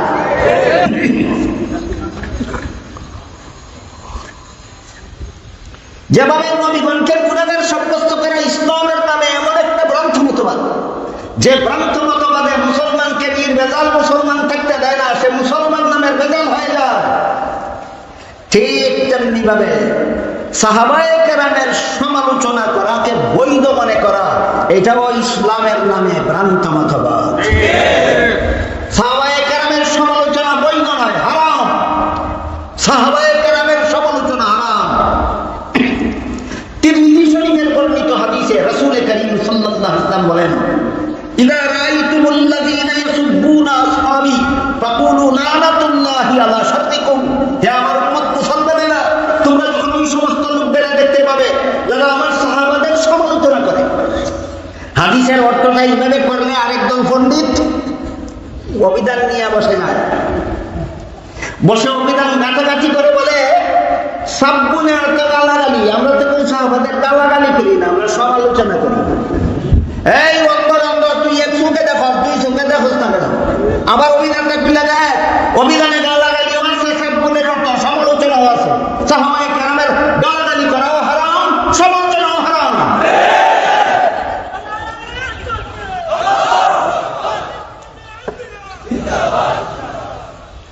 সাহাবায়ে কেরামকে গালাগালি করে জঘন্যতম হারাম, সাহাবায়ে কেরামদের সমালোচনা করে হারাম। এই জন্য তিরমিজি শরীফের বর্ণিত হাদিসে রাসূল করিম সাল্লাল্লাহু আলাইহি ওয়াসাল্লাম বলে দিয়েছেন, ইযা রাআইতুমুল্লাযীনা ইয়াসুবুনা আসহাবী ফাকুলু লানাতুল্লাহি আলা শাররিকুম, তোমরা যখন ওই সমস্ত লোকদের দেখতে পাবে যারা আমার সাহাবাদের সমালোচনা করে, এদেরকে বলে দিও সাহাবা সমালোচকদের উপর আল্লাহর লানত, সাহাবা সমালোচকদের উপর আল্লাহর লানত। বর্তমান সমাজে যে সমস্ত মুসলমান নামধারীরা সাহাবাদের সমালোচনা করে, আপনাদের কারো জানা থাকলে বলতে পারেন সবচেয়ে বেশি সমালোচনা কোন সাহাবীরা করে? হযরত মুআবিয়া রাদিয়াল্লাহু আনহুর সমালোচনা সবচেয়ে বেশি করে সাহাবার সমালোচনা। এই মুআবিয়াটা কত খারাপ সাহাবী ছিল আমি একটু ইতিহাস বলি আপনাদের। আল্লাহ পাক রব্বুল আলামিন পবিত্র কোরআনে লেখাতে বলেন, মুহাম্মাদুর রাসূলুল্লাহি ওয়াল্লাযীনা মা'হু আশিদ্দাউ আলাল কুফফারি রুহামাউ বাইনাহুম। মুহাম্মাদুর রাসূলুল্লাহ এবং তার সঙ্গী সাথীগণ, বলতে পারেন মুহাম্মাদুর রাসূলুল্লাহর সঙ্গী সাথীগণ কারা? মুহাম্মাদুর রাসূল এবং তার সঙ্গী সাথীগণের দুইটা বিশেষণের উল্লেখ করেছেন আল্লাহ কোরআনে। উল্লেখযোগ্য দুইটা বিশেষণ, একটা হলো আশিদ্দাউ আলাল কুফফার, সন্ত্রাসী বেঈমানদের মোকাবেলায় কঠোর। মুহাম্মাদুর রাসূলুল্লাহ সন্ত্রাসী বেঈমানদের মোকাবেলায় কঠোর, মুহাম্মাদুর রাসূলুল্লাহ সাহাবায়ে কেরাম সন্ত্রাসী বেঈমানদের বেলায় কঠোর। আমি দুঃখিত, সন্ত্রাসী কাকে বলে এখানে আমি বলতে পারবো না, আজকে এটা বলার প্রাসঙ্গিকতাও নাই, বলার মতো সময়ও নাই। অথচ বর্তমান দুনিয়াতে শুধু নয়, আমাদের এই সমাজে যথেষ্ট পরিমাণ এই সন্ত্রাস দমনের নামে সন্ত্রাস চালাবার ইত্যাদি চলেছে। বর্তমান দুনিয়াতে জাতীয়ভাবে আন্তর্জাতিকভাবে সন্ত্রাস দমনের নামে সন্ত্রাসী হামলা চলেছে, মুসলমান যেখানে আছে সেখানে, সারা দুনিয়া যেখানেই মুসলমান আছে সেখানেই সন্ত্রাসী হামলা চলেছে। কিসের নামে? সন্ত্রাস দমনের নামে। এটা আমার আলোচ্য বিষয় নয়, বর্ণনা করার সময় নাই, শুধু একটা গল্প বলে বিষয়টা শেষ করি। এক দেশে কুখ্যাত চোর ছিল, এর নামে মামলা আছে থানায় শত শত। এই চোরের দ্বারায় সরকারের অশান্তি নাই, জনগণের অশান্তি। এই চোর নিয়ে করতে পারবে। একবার এই চোরের নাম ছিল কালু মিয়া, মানুষের মিয়া টিয়া কয় না, কয় কান্দা চোরা। এর জ্বালায় মানুষের দ্বারা কান্দা চোরা।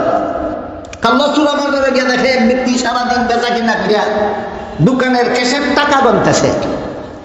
টাকা দেখছে তো চোরের লোভ লাগে স্বাভাবিক, তার সামান থেকে টাকা বলে নিব কিভাবে তার কৌশল বাইর করছে। এই মিয়া দোকানদারকে বলে, এই মিয়া বাজারে বলিয়া টাকা বানো, কান্দা চোরা দেখলে তো নিয়ে যাবে। কে কয়? দোকানদার সরল মনে কয় কান্দা চোরা তো মানুষের টাকা চুরি করে নেওয়া যায়, আমার সামান থেকে টাকা কিভাবে নিবে? কান্দা চোরা কয় তোমার সামান থেকেও কান্দা চোরার টাকা নিতে পারে, কিভাবে নিবে তুমি যদি বুঝতে চাও আমি বুঝাতে পারবো।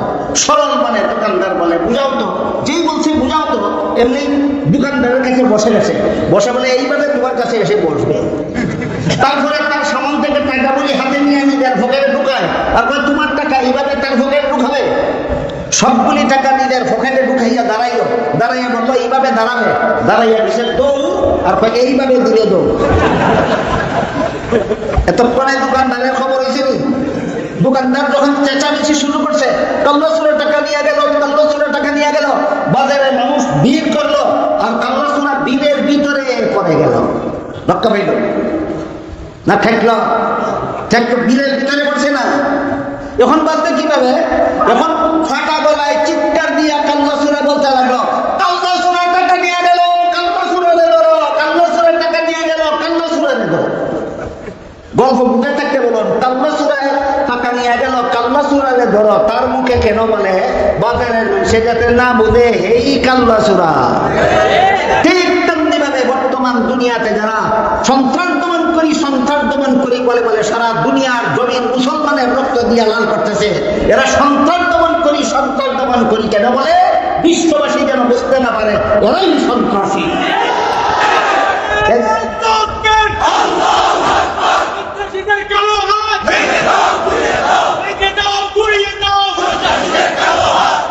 বর্তমান দুনিয়ার সব সন্ত্রাসীদের এই পলিসি আর কালবাসুরের পলিসি সেই পলিসি। বর্তমান দুনিয়ার সন্ত্রাসীদের পলিসি আর কালবাসুরের পলিসি সেই পলিসি। এই বিষয়টা ভারতে পর্যন্ত দেখো। আল্লাহ পাক রব্বুল আলামিন কোরআনে বলেন, মুহাম্মাদুর রাসূলুল্লাহ এবং তার সঙ্গী সাথীগণ সন্ত্রাসী বেঈমানদের মোকাবেলায় কঠোর, আর নিজেদের বেলায় পরস্পরে সদয়। কার বিরুদ্ধে কঠোর? সন্ত্রাসী বেঈমানদের মোকাবেলায়। মুহাম্মাদুর রাসূলুল্লাহ কঠোর, সাহাবায়ে কেরাম কঠোর। নিজেদের বেলায় সদয় কে কে? মুহাম্মাদুর রাসূলুল্লাহ, সাহাবারা নিজেরাও। এটা মুহাম্মাদুর রাসূলুল্লাহর বিশেষণ কুরআনের বর্ণিত, যে সাহাবায়ে কেরামের বিশেষণ কুরআনে বর্ণিত, মনে রাখুন। তারপরে মুয়াবিয়া কত খারাপ সাহাবী ছিল এবার শুনুন। একবার এক কুখ্যাত মুনাফিক ইবনে সাবা, এই ইবনে সাবা নামটা স্মরণ রাখবেন। কুখ্যাত মুনাফিক ইবনে সাবা এই উম্মতের মধ্যে সর্বপ্রথম সাহাবা সমালোচনার ভিত্তি স্থাপন করেছিল। আমি দুঃখিত, ইতিহাসটা বলার মতো সময় আমার কাছে। এই সাহাবা সমালোচনার ইতিহাস ঘাটতে ঘাটতে ঘাটতে ঘাটতে শেষ পর্যায়ে গিয়ে পাইবেন মুসলমান উম্মতের মধ্যে সাহাবা সমালোচনার ভিত্তি স্থাপনকারী কুখ্যাত মুনাফিক ইবনে সাবা নবীগণকে গুনাহগার সাব্যস্ত করার বৌদ্ধ মতবাদের ফাউন্ডেশন খ্রিস্টান, আর সাহাবা সমালোচকদের ফাউন্ডেশন কুখ্যাত মুনাফিক ইবনে সাবা। কুখ্যাত মুনাফিক ইবনে সাবা চক্রান্ত করে দুইজন সাহাবীর মধ্যে দ্বন্দ্ব সৃষ্টি করে দিয়েছিল। দুজন সাহাবী ছিলেন আন্তরিকভাবে সরল। একজন ছিলেন হযরত আলী রাদিয়াল্লাহু আনহু, আর একজন ছিলেন হযরত মুআবিয়া রাদিয়াল্লাহু আনহু। বলুন কোন মুনাফিকের চক্রান্ত করে দুই সাহাবীর মধ্যে গন্ডগোল বাধাইছিল? কুখ্যাত মুনাফিক ইবনে সাবা। ইবনে সাবার ইতিহাস, ইবনে সাবার ইতিহাস মুসলমানদের ইতিহাসের কলঙ্কময় অধ্যায়। মুসলমানের ইতিহাসের কলঙ্কময় অধ্যায় ইবনে সাবার ইতিহাস। এই কুখ্যাত মুনাফিক ইবনে সাবা হযরত আলী আর হযরত মুআবিয়ার মধ্যে চক্রান্ত করে দ্বন্দ্ব বাঁধিয়েছিল। তখন তৎকালীন পৃথিবীর রোম দেশের খ্রিস্টান বাদশাহ হযরত মুআবিয়ার কাছে চিঠি লিখেছিল, আমি শুনতে পেরেছি আলীর সাথে তোমার বিরোধ বেঁধেছে, তাতে তুমি অনুমতি দেওয়া মাত্রই আমি তোমার পক্ষে আলীর বিরুদ্ধে সাহায্য করার জন্য অস্ত্র শস্ত্র এবং সেনাবাহিনী পাঠিয়ে দেব। রোম দেশের খ্রিস্টান বাদশা মুআবিয়াকে অস্ত্র দিয়েও সাহায্য করতে চায়, সেনাবাহিনী দিয়েও সাহায্য করতে চায়। কার বিরুদ্ধে? আলীর। এই পত্র মুআবিয়ার হাতে পৌঁছার পর মুআবিয়ার পত্রের জবাবে প্রথম শব্দটাই লিখেছিলেন, ইয়া কালবার রুম, এই রোমের কুত্তা, এই রোমের কুত্তা, জেনারেল আমি একজন মুসলমান, আমি একজন মুসলমান। আলীর সাথে যদি আমার কোনো মতবিরোধ থেকেই থাকে, সেটা নিতান্তই মুসলমানদের ঘরোয়া ব্যাপার। মুসলমানদের ঘরোয়া ব্যাপার নিয়ে দুনিয়ার কোন ইহুদি খ্রিস্টান লাল কুত্তার নাক গলাবার অধিকার নাই। তুই মনে রাখিস, আলীর বিরুদ্ধে যদি সেনাবাহিনী পাঠাস, তাইলে তোর সেনাবাহিনীর মোকাবেলায় আলীর পক্ষ হয়ে সর্বপ্রথম তরবারি উত্তোলিত হবে আমি মুআবিয়া। মুহাম্মাদুর রাসূলুল্লাহ তার সঙ্গী সাথীগণের কি চরিত্র? আল্লাহ কি বলেছিলেন কোরআনে? সন্ত্রাসীদের মোকাবেলায় কঠোর আর পরস্পরে সদয়, পরস্পরে সদয়। বলুন আলী মুআবিয়া পরস্পরে নিষ্ঠুর ছিলেন না সদয়? আলীর প্রতি মুআবিয়া কত বড় সদয় ছিলেন, ইতিহাস সাক্ষী আছে কিনা? এই মুআবিয়া হলো বর্তমান সাহাবা সমালোচকদের দৃষ্টিতে সবচেয়ে খারাপ সাহাবী।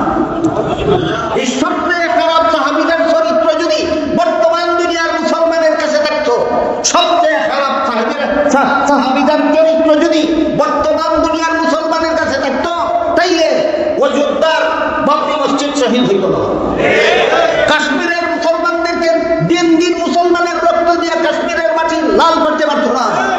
বার্মার মাটি মুসলমানের রক্ত দিয়ে সন্ত্রাসীরা লাল করতে পারতো না। ফিলিস্তিনের মাটি মুসলমানদের রক্ত দিয়ে সন্ত্রাসী গোষ্ঠী ইহুদি আর ইসরায়েলি রাষ্ট্র লাল করতে পারতো না।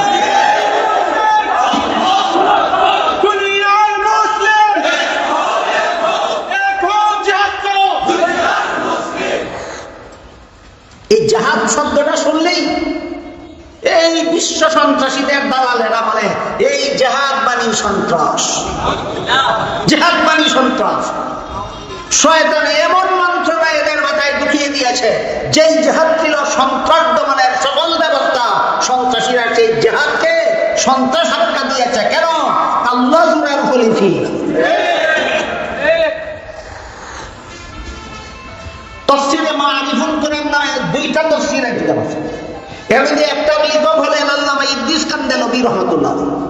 আল্লামা ইদ্রিস কান্দেলভী রাহমাতুল্লাহ আলাইহির লেখা সিরাতুন নবী বিষয়ের কিতাব সিরাতুল মুস্তাফা নামের কিতাবে লিখেছেন, ভালো রকম বোঝা মুসলমানেরা সন্ত্রাসী আর জেহাদের সম্পর্ক কি। তিনি একটি উদাহরণ দিয়েছেন, মানুষের শরীরে একটা দুরারোগ্য রোগ হয়, এই রোগটার নাম ক্যান্সার। পুরাতন হয়ে গেলে কোনো চিকিৎসায় আর সফল হয় না। রোগের প্রাথমিক অবস্থায় যদি ধরা পড়ে আর ক্যান্সারে আক্রান্ত অঙ্গটা যদি অপারেশন করে ফেলে দেওয়া যায়, তাহলে শরীরের বাকি অঙ্গ রক্ষা করা যায়। এই রোগের উদাহরণ দিয়ে আল্লামা ইদ্রিস কান্দেলভী রাহমাতুল্লাহ আলাইহি সিরাতুল মুস্তাফা নামক কিতাবে লিখেছেন, ঠিক তেমনি ভাবে বিশ্ব মানুষের সমাজটা আল্লাহর দৃষ্টিতে একটা দেহের মতো। মানব সমাজের সন্ত্রাসী গোষ্ঠীরা এই সমাজ দেহের ক্যান্সার। ইসলামের জেহাদ বিধান এই সন্ত্রাস নামের ক্যান্সারের অপারেশন। তাহলে জেহাদ ওই সন্ত্রাস না জেহাদ সন্ত্রাসের অপারেশন? জেহাদ সন্ত্রাসের অপারেশন। কিন্তু দালালেরা, বিশ্ব সন্ত্রাসী ইহুদি খ্রিস্টানের দালালেরা ইসলামের জেহাদ বিধানকে সন্ত্রাস আখ্যা দিচ্ছে। কেন? যেন জেহাদ শব্দটা শুনলেই আর কোনো মানুষ সন্ত্রাস দমনের মোকাবেলার পথে অগ্রসর হতে না পারে। এই সমস্ত বিশ্ব সন্ত্রাসীদের মধ্যে একজন কুখ্যাত সন্ত্রাসীর নাম ছিল আমেরিকার সাবেক president George W Bush. George W Bush ইরাকের বিরুদ্ধে যুদ্ধ পরিচালনা করেছিল সম্ভবত 2003 সালে। 2003 সালে ইরাকের বিরুদ্ধে যুদ্ধ পরিচালনা করেছিল। কিসের নামে? সন্ত্রাস দমনের নামে। কি অভিযোগ দিয়েছিল তৎকালীন প্রেসিডেন্ট সাদ্দামের বিরুদ্ধে? অভিযোগ দিয়েছিল, তুমি গণবিধ্বংসী অস্ত্র আবিষ্কার করেছ, যে অস্ত্র যুদ্ধের ময়দানে ব্যবহার করলেও সৈনিকরা মরে না, নিরীহ জনগণ মধ্যে সাফ হয়ে যায়। সাদ্দাম বলছিল, আমি এমন অস্ত্র আবিষ্কার করিনি। সে বলেছে, করেছো? সাদ্দাম বলেছে, করে থাকলে প্রমাণ করো। বলে, প্রমাণ করবো না, আদালতে যাও। আদালতে যাবো না, আমাকে বিচারের মুখোমুখি করো। বিচারের মুখোমুখি করবো না, কি করতে চাও? যুদ্ধ করবো। ন্যায় নীতির যুদ্ধ না গায়ের জোরে যুদ্ধ? এইভাবে বিশ্ব সন্ত্রাসী জর্জ বুশ যে ইরাকের মুসলমানদের বিরুদ্ধে যুদ্ধ চাপিয়ে দিল, সাদ্দামকে গ্রেফতার করাইল দালালদের দ্বারা। সাদ্দাম গ্রেফতার করার পরে সাদ্দামকে ফাঁসি কাস্তে ঝুলিয়ে বুশের পুতুল সরকার ইরাকের গদিতে বসাইল। সেই পুতুল সরকারও বাইর করতে পারলো না যে সাদ্দাম গণবিধ্বংসী অস্ত্র আবিষ্কার করেছে, বাইর করতে পারলো না। সত্য অভিযোগে এই যুদ্ধটা চালিয়েছিল বিশ্ব সন্ত্রাসী বুশ নাকি বাহানা? মিথ্যা বাহানা। এই বুশের একটা বক্তৃতা, এই বুশের একটা বক্তৃতার রেফারেন্স দিয়েছেন বর্তমান বিশ্বের নবীন আলেমদের মধ্যে একজন তেজস্বী আলেম, দারুল উলুম দেওবন্দের ফারেক, তার নাম মাওলানা ইয়াসির নদীম। তিনি গ্লোবালাইজেশন আর ইসলাম নামের একটা বিশ্ব আলোড়ন সৃষ্টিকারী গ্রন্থ রচনা করেছেন। সেই গ্রন্থে তিনি জর্জ ডব্লিউ বুশের একটা বক্তৃতার উদ্ধৃতি দিয়েছেন। সেই বক্তৃতায় বুশ বলেছে, সারা দুনিয়ার সমস্ত পুরুষের চেহারাকে আমি দাড়িমুক্ত অবস্থায় দেখতে চাই, আর সারা দুনিয়ার সমস্ত মহিলাদের চেহারাকে আমি পর্দামুক্ত অবস্থায় দেখতে চাই। কার বক্তৃতায় যায়? বুশের, বিশ্ব সন্ত্রাসী বুশের বক্তৃতা। এই ব্যাপারে আমার দুইটা মন্তব্য আছে, আপনাদের পছন্দ দিলে গ্রহণ করবেন, না হলে আমাকে ফেরত দিবেন। 1 নম্বর মন্তব্য হলো, মুসলমান সমাজে যারা দাঁড়িয়ে রাখে না, এরা বুশের বক্তৃতার কার্টুনে রাখে না, এরা বুশের বক্তৃতার খবরও জানে না। এটা আমার মন্তব্য।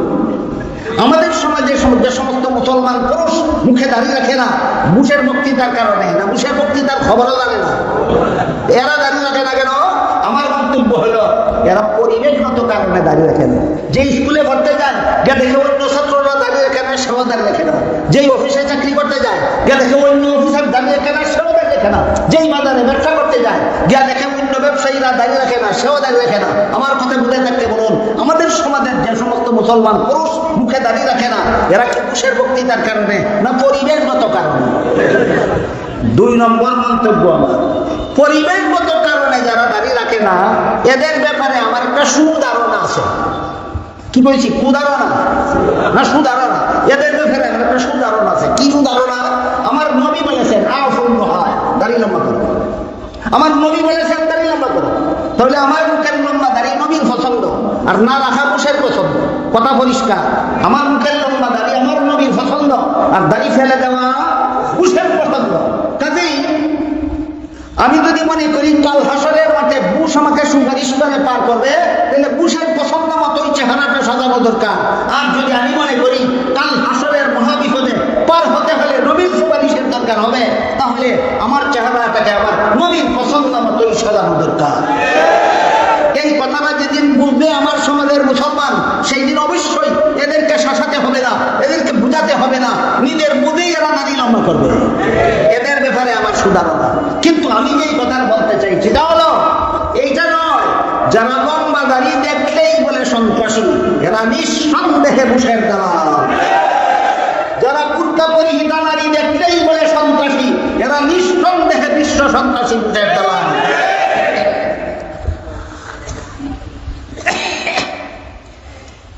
সংক্ষেপে বলছি, সাহাবা সমালোচনার এই ভ্রান্ত মতবাদের ফাউন্ডেশন হল খ্রিস্টান।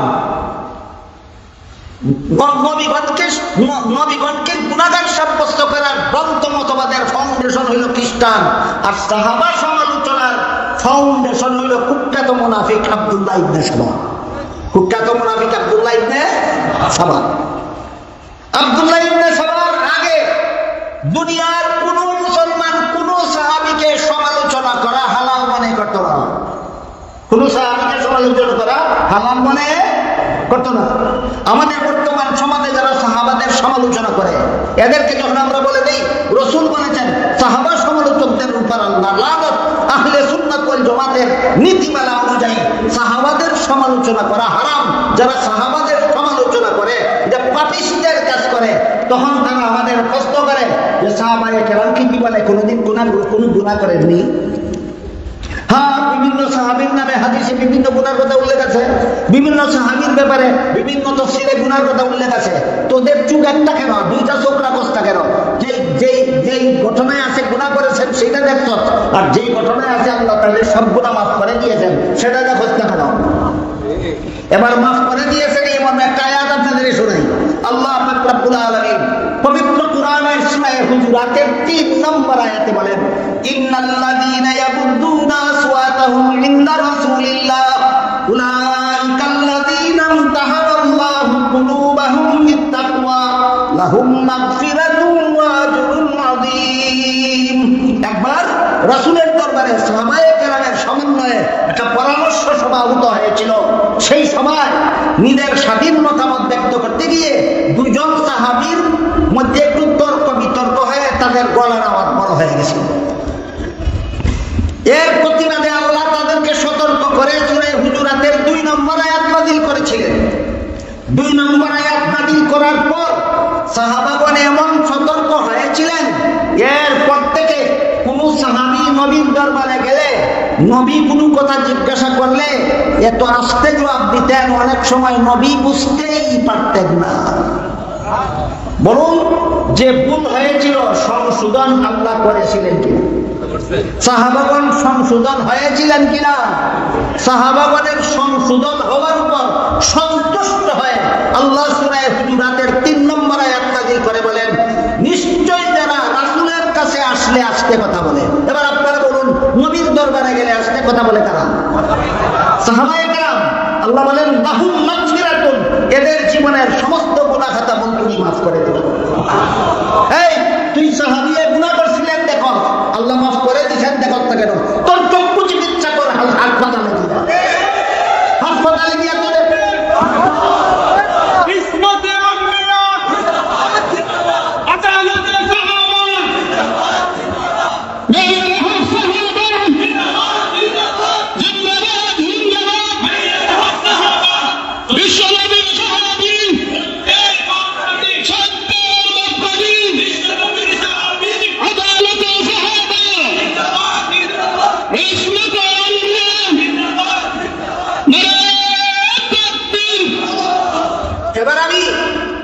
সাহাবাগণ সত্যের মাপকাঠি মর্মে একটি আয়াত এবং একটি হাদিস বলে কথা শেষ করছি। পবিত্র কোরআনের এক আয়াতে বলেন, ফাইন আমানু বিমিসলি মা আমানতুম বিহি ফাকাদ ইহতাদাউ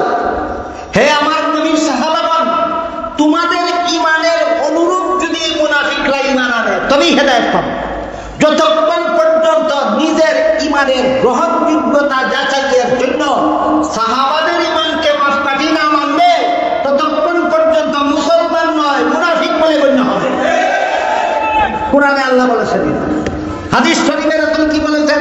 হাদিস শরীফে রাসূল বলেছেন, আমার মুসলমান উম্মত 73 দলে বিভক্ত হয়ে 72 দল মুসলমান জাহান্নামী হবে। জাহান্নামী হওয়ার একমাত্র কারণ মন গড়া ব্যাখ্যা।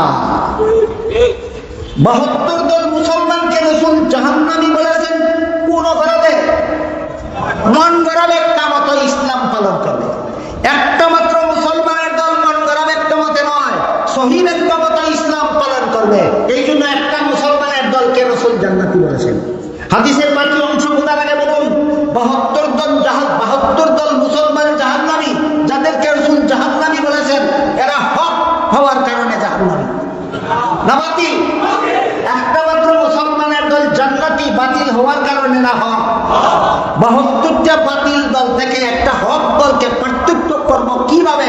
প্রশ্নের জবাবে রাসূল বলেন, আমার সুন্নতকে মাপকাঠি মানলে আর আমার সাহাবায়ে কেরামের জবাবকে মাপকাঠি মানলে 72 দল বাতিল দল থেকে একটা হক দলকে তুমি পার্থক্য করতে পারবা। 72টা বাতিল দল থেকে একটা হক দলকে পার্থক্য করার জন্য আল্লাহ রাসূল পরিষ্কার ভাষায় দুটো মাপকাঠি সাব্যস্ত করে দিয়েছেন। একটা মাপকাঠির নাম সুন্নতে রাসূল, আর একটা মাপকাঠির নাম জামাতে সাহাবা। যারা মানে তাদের নাম আহলে সুন্নাত ওয়াল জামাত। সুতরাং কুরআনে আল্লাহ সাহাবাদেরকে সত্যের মাপকাঠি সাব্যস্ত করে দিয়েছেন, হাদিসে আল্লাহ রাসূল ও সাহাবাদেরকে সত্যের মাপকাঠি সাব্যস্ত করে দিয়েছেন। যারা মানে না তারা কুরআনও মানে না, হাদিসও মানে না। এই সমস্ত ভ্রান্ত মতবাদ বর্জন করে ইসলামের বিশুদ্ধ মতে বা মতবাদে অটল থাকো বলে আল্লাহ নির্দেশ দিয়ে সূরার 13 নম্বর আয়াতে বলেছেন, আকিমুদ্দিন, ইসলামের বিশুদ্ধ মতবাদে অটল থাকো। আল্লাহ আপনাদের আমাদের সবাইকে ইসলামের বিশুদ্ধ মতবাদ বুঝার, বিশুদ্ধ মতবাদে অটল থাকার সৌভাগ্য দান করুন। সবাই বলুন আমিন। সুবহানা রাব্বিকা রাব্বিল ইজ্জাতি আম্মা ইয়াসিফুন ওয়া সালামুন আলাল মুরসালিন ওয়ালহামদুলিল্লাহি রাব্বিল আলামিন।